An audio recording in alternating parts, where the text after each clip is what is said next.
Bagaimana kabar adik-adik hari ini? Alhamdulillah baik, Kak. Alhamdulillah. Jadi untuk memulai konseling kelompok kita pada hari ini, sebaiknya kita berdoa terlebih dahulu. Doa dimulai.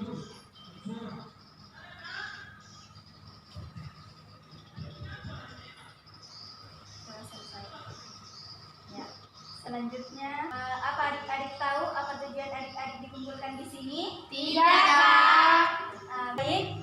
Jadi tujuan kita dikumpulkan di sini yaitu untuk mengikuti konseling kelompok. Jadi apakah adik-adik mengetahui apa yang dimaksud dengan konseling kelompok? Tidak, Kak. Jadi konseling kelompok adalah di mana kami sebagai konselor itu mengadakan konseling untuk menyelesaikan masalah pribadi adik yang berhubungan dengan pribadi, sosial, karir, dan belajar. Kemudian tujuan konseling kelompok itu untuk menyelesaikan masalah dan memberikan solusi untuk masalah adik-adik. Jadi dalam konseling ini kita diikat oleh beberapa asas, yaitu yang pertama asas kerahasiaan, di mana asas kerahasiaan ini menjaga semua informasi yang berasal dari adik-adik. Jadi asas yang kedua itu asas keterbukaan, yaitu di mana adik-adik terbuka dengan semua permasalahan adik. Kemudian sebelum kita melanjutkan tahap konseling, sebaiknya kita melakukan ikrar terlebih dahulu. Sebaiknya kita mengangkat tangan seperti ini, kemudian ikuti apa yang saya katakan. Saya berjanji. Saya berjanji. Saya sanggup. Saya sanggup. Dan bersedia. Dan bersedia. Menjaga. Menjaga. Menerima. Menerima. Memelihara. Memelihara. Dan merahasiakan. Dan merahasiakan. Segala bentuk informasi. Segala bentuk informasi. Baik dari diri saya. Baik dari diri saya. Maupun dari orang lain. Maupun dari orang lain. Ya. Cukup, Ya, Kak. cukup. Ini diturunkan. Ya, turunkan tangannya. Untuk lebih efektif dan efisiennya kegiatan konseling kita, sebaiknya kita melakukan perkenalan terlebih dahulu. Baik, saya mulai dari saya sendiri. Nama saya Mentari Nur Sukma, bisa dipanggil Mentari. Kemudian dari sebelah kanan saya, Nama saya Nurul Anira, biasa dipanggil Andi. Nama saya Mati Hasan, bisa disapa Lana. kemudian Nama saya Yulia Citra, bisa dipanggil Yulia. Yulia. Nama saya Meila Sari Dewi, dipanggil Meila. Saya dari prodi tafsir. Meila. Iya. Selanjutnya Nama saya Fitri Aminuddin, dipanggil Fitro. Saya dari prodi Pendidikan Bahasa Arab. Fitro. Baik, untuk membangun keakraban, sebaiknya kita melakukan game terlebih dahulu. Jadi game yang akan saya bawakan itu tentang adik diajar untuk berhitung. Satu, dua. Berhitungnya itu sampai 1, 2, 3. Iya, Yang Kak. pertama itu menyebut angka 1. Kemudian yang kedua tidak menyebut angka, tetapi kita bernafas. Jadi misalnya ini 1, ini 2, bernafas. Kemudian yang ketiga itu bertepuk tangan sekali. Tidak menyebut angka juga. Tidak menyebut angka. Sampai 3 sih. Ya, sampai 3. Oh iya. Kita contoh dulu. Ada coba. Kita dulu. 1. Satu.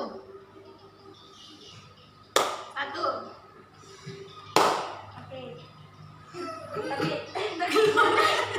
Tapi nanti ini nomornya diacak secara random. Orangnya diacak. Nomornya diacak, angkanya diacak. Aku ya, Kak. Saya mulai. Ya, Kak. Dari sebelah sini 3. Oh, tidak. Saya kira Kakak nanti yang ngomongin. Tidak. Iya. Dari Oh, mulainya yang Jadi, dimulai. 3, 1, 2, 1, 2, 3. Oh ya, ngerti Kak. Maksudnya 1, 2, 3. Masih bingung Kak. Dari sebelah sini 2. 1.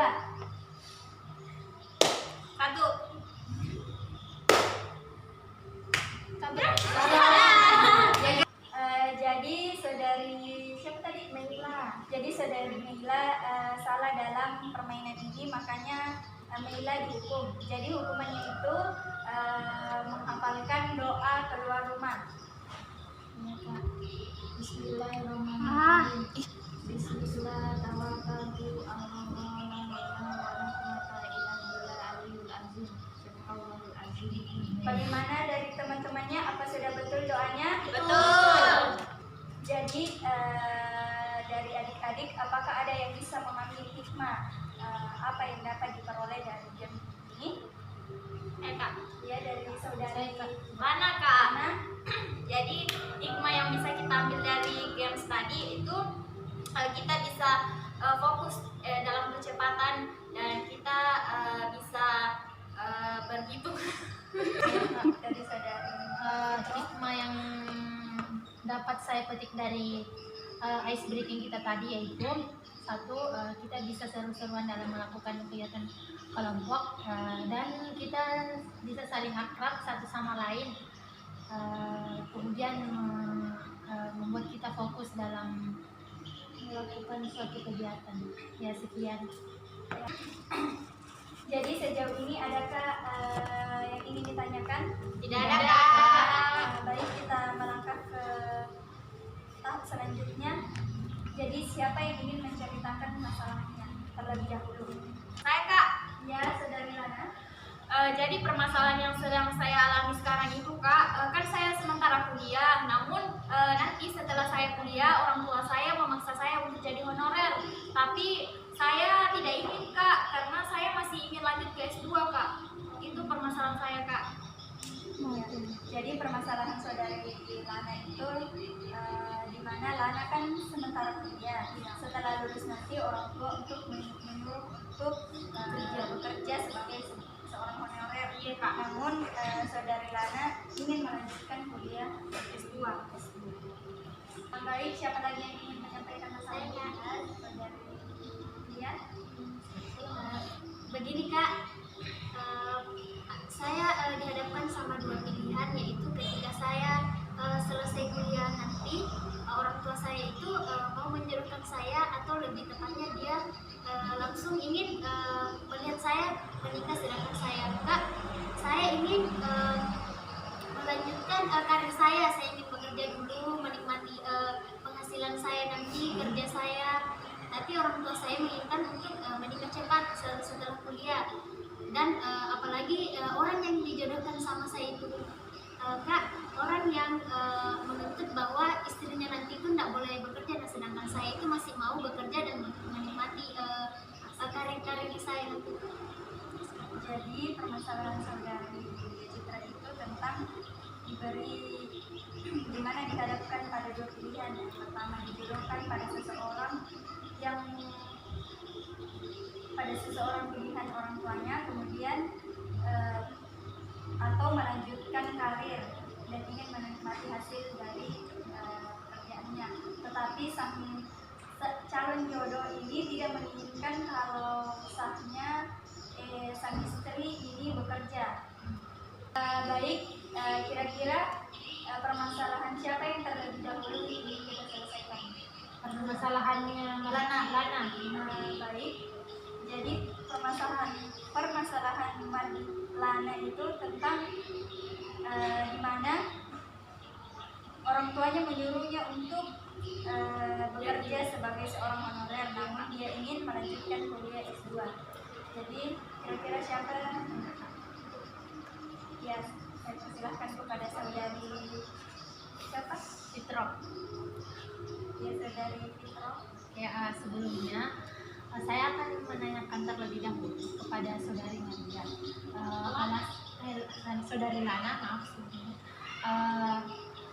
Tadi Anda mengatakan bahwa orang tua menyuruh untuk menjadi honorer. Ya.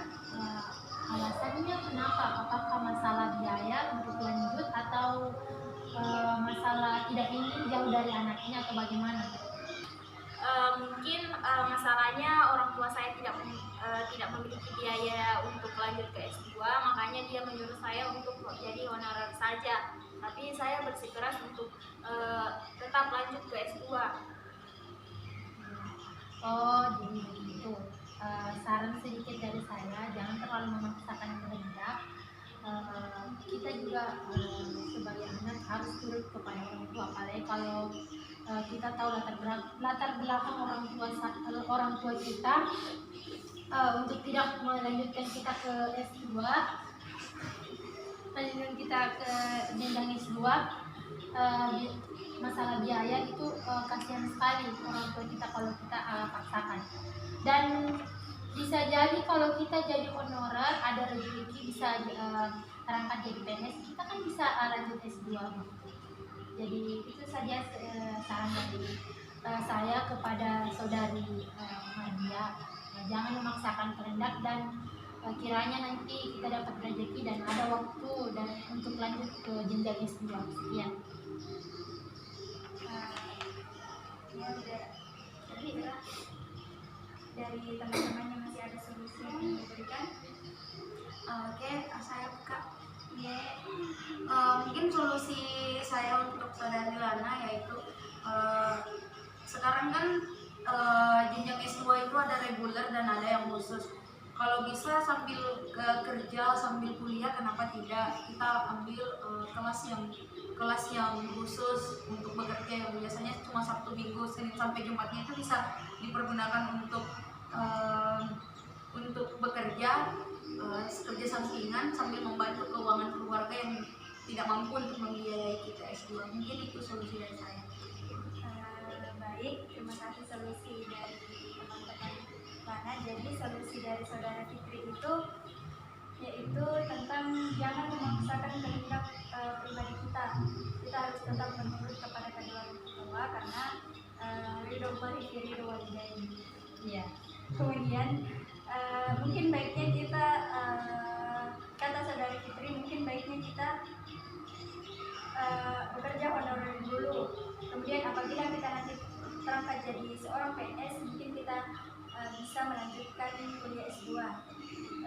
Dengan solusi dari saudari Amira yaitu tentang bagaimana kita apabila bekerja sambil kuliah dengan menggunakan kelas khusus yang Senin sampai Jumatnya itu kerja, kemudian Sabtu Ahadnya itu kuliah. Dan tambahan dari saya itu sekarang kan S2 itu gampang bagi beasiswa. Mungkin baiknya memperbaiki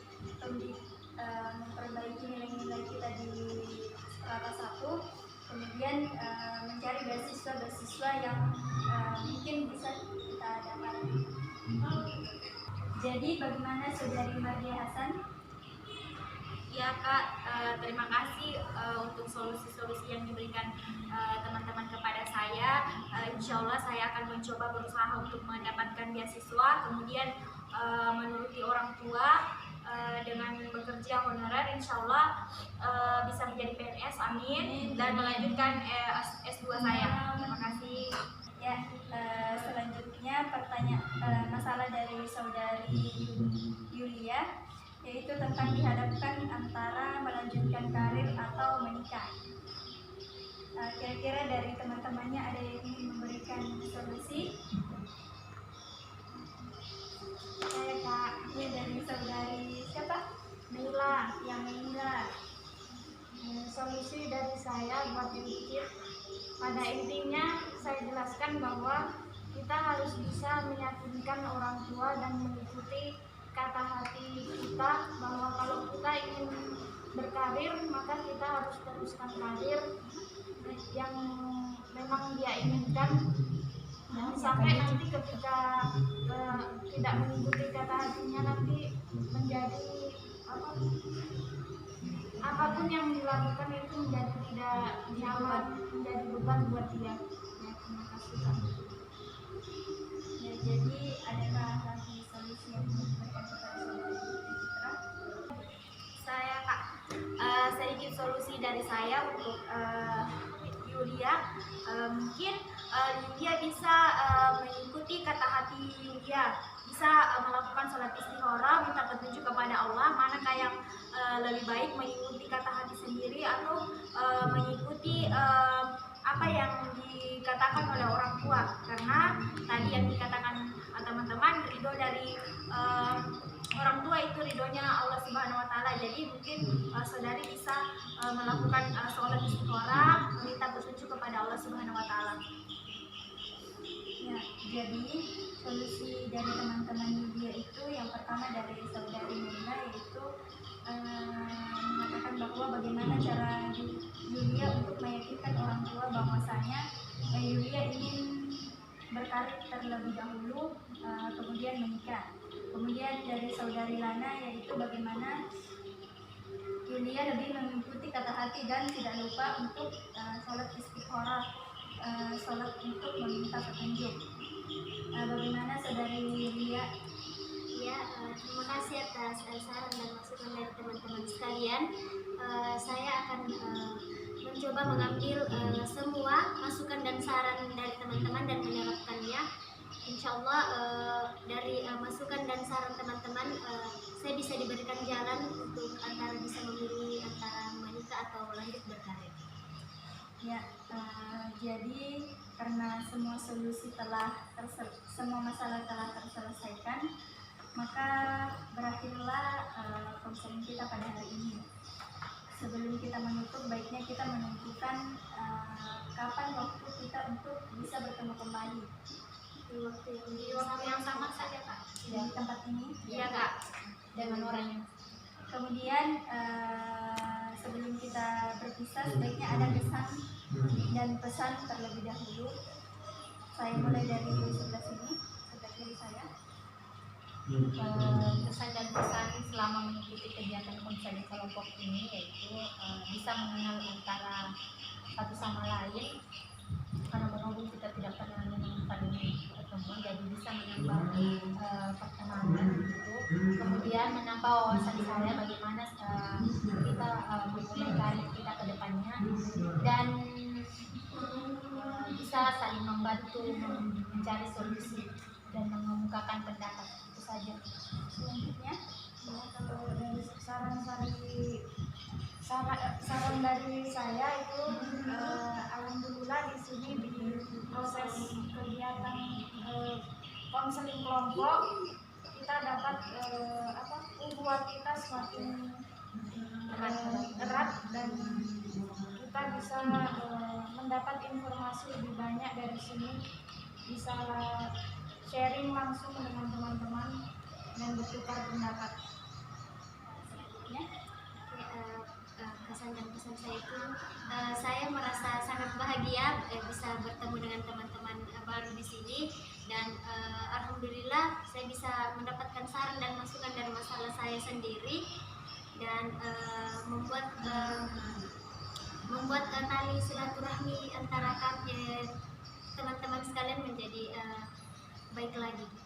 selanjutnya, Ya, kesan dan pesan yang bisa saya sampaikan itu kita di sini bisa saling mengenal satu sama lain dan bisa mempererat persaudaraan. Terus kita bisa saling tukar informasi dan memberikan solusi apa yang ingin diberikan kepada teman-teman yang menghadapi masalah seperti saya tadi contohnya, dan teman-teman yang lainnya. Terima kasih.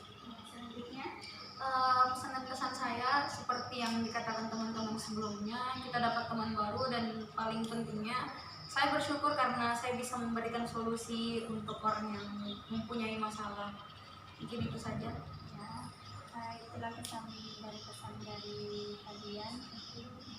Selanjutnya, marilah kita bersama-sama menutup pertemuan kita dengan bersama-sama membaca lafaz Alhamdulillah.